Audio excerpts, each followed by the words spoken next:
Mas eu queria grudar, então, com uma outra ideia mais ou menos nesse mesmo estilo, que a polêmica que deu, né, da fala de um pastor, de que a Bíblia precisa ser atualizada, né? Ok. Eu não acho que foi exatamente isso que ele quis dizer, acho assim que a galera pegou um pouco no pé, mas eu queria discutir exatamente essa ideia. Faz sentido essa ideia?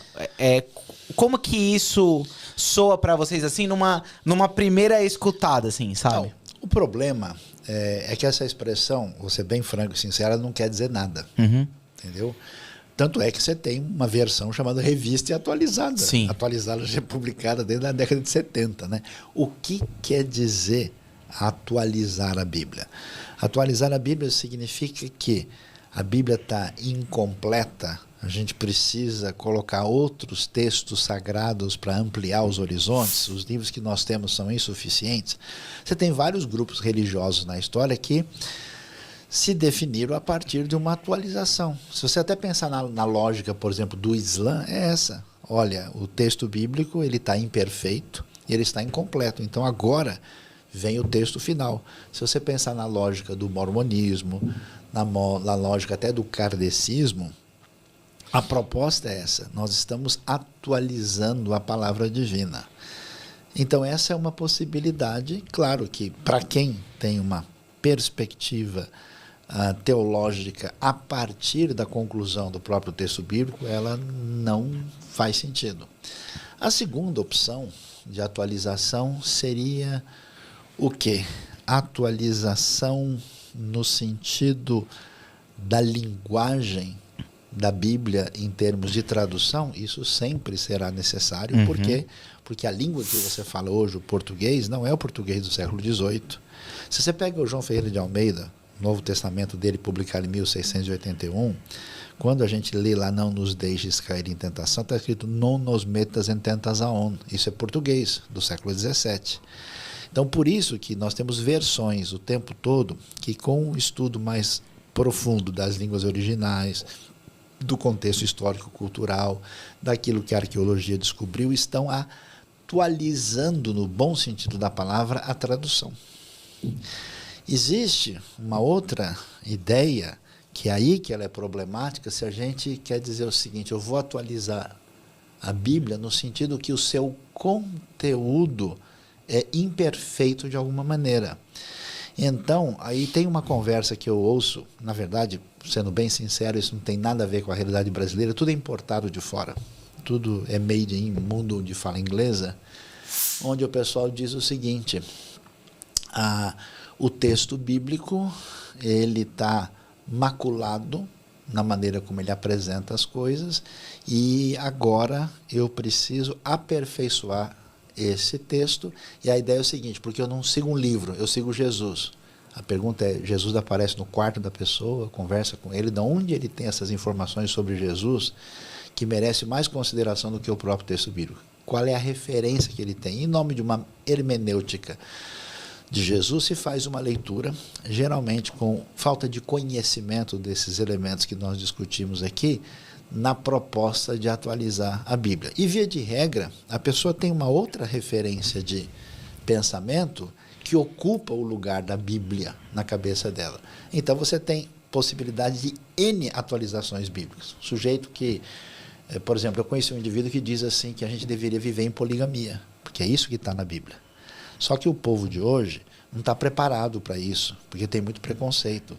Então, a gente precisa saber preparar as pessoas, porque os grandes homens de Deus do passado foram polígamos. E por que nós não seremos? Então, ele quer atualizar a Bíblia. E assim, tem gente tentando atualizar de tudo quanto é jeito. A pergunta é atualização ou adaptação do texto para um viés peculiar e particular do indivíduo. Uhum. Então, nesse sentido, isso é inadequado. O que deveria ser colocado quando se pensa no bom sentido de atualizar a Bíblia? Não é atualizar. Fazer duas coisas, é interpretar e aplicar. Interpretar o texto, que é, primeiro, você saber de fato o que é que o texto está dizendo, mediante uma hermenêutica bem fundamentada. Segundo, se o que está escrito aqui é aplicável na nossa realidade e como é aplicável. Por exemplo, Quem segue Jesus precisa fazer o quê? Eu estou vendo que o Vitor não fez, nem você. A gente precisa cortar a mão e arrancar o olho. Perfeito. Jesus deixou muito claro. Uhum. A gente, vamos cortar. Você trouxe algum facão aí, uma espada para gente resolver o negócio aqui? Verdade. Ou até mesmo carregar uma cruz, né? Tipo, você Não, vai mas- carregar a cruz. Mas tudo bem, mas cortar a mão é mais fácil, mais direto. A cruz demora mais, né? É. Como é que a gente sabe que a gente não deve fazer isso literalmente? Que os discípulos não fizeram. Logo em seguida, eles estão tudo de olho e de mão lá. Então, isso é uma metáfora para dizer o que significa a renúncia para o reino. Então, ninguém precisa dizer, vou atualizar a Bíblia, porque a Bíblia mandou tirar o olho e a gente não vai tirar. Não! Você precisa estudar a Bíblia, estudar a teologia direito, estudar a hermenêutica direito, estudar línguas originais direito. Aí você começa a entender o texto. Agora, como é que se aplica isso? A gente precisa entender. Quer ver coisa simples? Falando da lei do Velho Testamento. Da lei que não faz sentido. Ó. Você não pode cortar o cabelo nos cantos da cabeça. Por isso que o judeu religioso tem aqueles peiote. Mas para que um negócio desse? Aqui é têmpora. Aqui é lugar de fonte de vida. Se você pega uma faca rudimentar ou uma pedra afiada e vai cortar aqui, corre o risco de matar a pessoa ou fazer um ferimento muito grave. Então, isso chama-se proteção de vida. Você não vai dizer que o texto é um absurdo que precisa ser atualizado. Você que precisa atualizar seus estudos. Esse é o problema. Atualizar o intérprete, né? Exatamente. Então, precisa atualizar o pessoal. E vou ser bem sincero. Se o pessoal não sabe hebraico direito, se a pessoa não sabe grego direito e não teve acesso aos estudos mais aprofundados, e o Vitor sabe muito bem, a maioria disso está em inglês, escrito auf Deutsch, e está em alemão também, e conhecer literatura de peso, e aí sim você pode dizer, olha, não quer dizer que não tem dificuldades com o texto, não quer dizer que assim, não existam textos que a gente precisa dar uma atenção, e não quer dizer que eles não nos incomodem também. Mas não se pode, de uma maneira, diria, irrefletida, inadequada, dizer coisas sem uma precisão. Quem quer que tenha dito isso, independente, que o pessoal, alguém falou, mas isso na verdade já tem sido falado em outros ambientes há muito tempo. De outras formas. De outras formas, outras não é o linguagens. caso. Né? Essa conversa é antiga. Essa pergunta tá aí, é presente, né? Eu não teria nada a acrescentar. Aliás, não tenho nada a acrescentar sobre a frase em si. Eu acho que o Sayão disse o que eu diria melhor do que eu diria. Agora... Ele é gente boa, não pode levar a sério. Agora, sobre o episódio, eu acho que vale mencionar uma coisa. Nós estamos... Eu trabalhei uma parte da vida atualizando a Bíblia.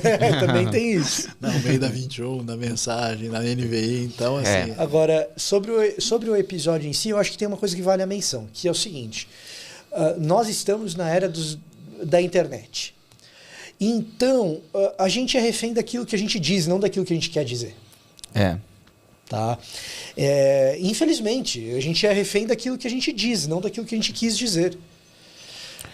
O Monark está aí para nos mostrar um pouco disso. É preciso ter um cuidado maior da forma que você fala, né? Sem dúvida. Gente, eu preciso ir no banheiro, 2 segundos já volto. Pode ir, pode Precisa ir. ser preciso na informação. Eu pensei que ele ia vir com uma... que o cara ia vir com uma tese, né? Aí, do nada, ele vai embora, Atualização líquida. Não dá, a pessoa não fala que a pós-modernidade é a modernidade líquida. É verdade. Aí foi muito líquido esse discurso dele. Então, mas eu acho que muitas coisas que as pessoas têm dificuldades com o texto bíblico é pela atitude inadequada, né? Isso eu digo para os grupos que se apresentam como defensores da Bíblia e aqueles que praticam o que eu chamo de uma hermenêutica de suspeita, né? O pessoal faz o seguinte, ó, tem um texto bíblico que está difícil aqui, então vamos dar uma melhorada nele, vamos deixar ele mais bonitinho para não assustar as pessoas. A questão não é essa. A questão é como você entende esse texto no contexto que ele aparece. Muitas narrativas bíblicas, por exemplo, elas são ditas... Quer ver um exemplo claro? Quando você tem, por exemplo, indivíduos que são tidos, né, como heróis da fé, que cometem erros muito grandes. Sim. Ah, não, mas Abraão mentiu. Não é que ele mentiu, porque ele é um homem de Deus, não pode ter mentido. Como assim?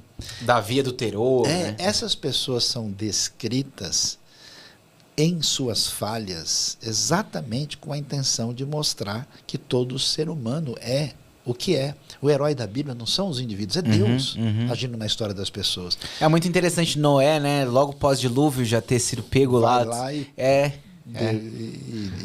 derruba os canecos todos, né?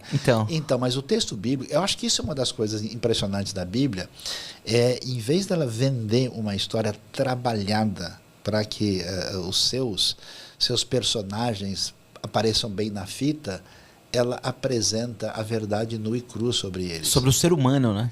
Mas sobre os seus protagonistas. Verdade. E isso, para mim, é uma referência fundamental. Porque você pensa num texto que foi trabalhado para vender, para conseguir um apelo de marketing fundamental, você não vai deixar a história desse jeito. Você vai arrumar direitinho e vai tentar esconder o máximo. E a Bíblia abre diretamente. Então, a falta de compreensão, inclusive, do universo bíblico prejudica demais a leitura e o entendimento do texto. Eu acho interessante o quanto o texto bíblico ele é autêntico, né? Por exemplo, tem gente que acha que é uma história inventada por Estão dizendo que o microfone meu tá baixo. Tá baixo? Se tiver como dar um grauzinho, Isa, que o Saião fala um pouquinho mais baixo mesmo. Eu sou.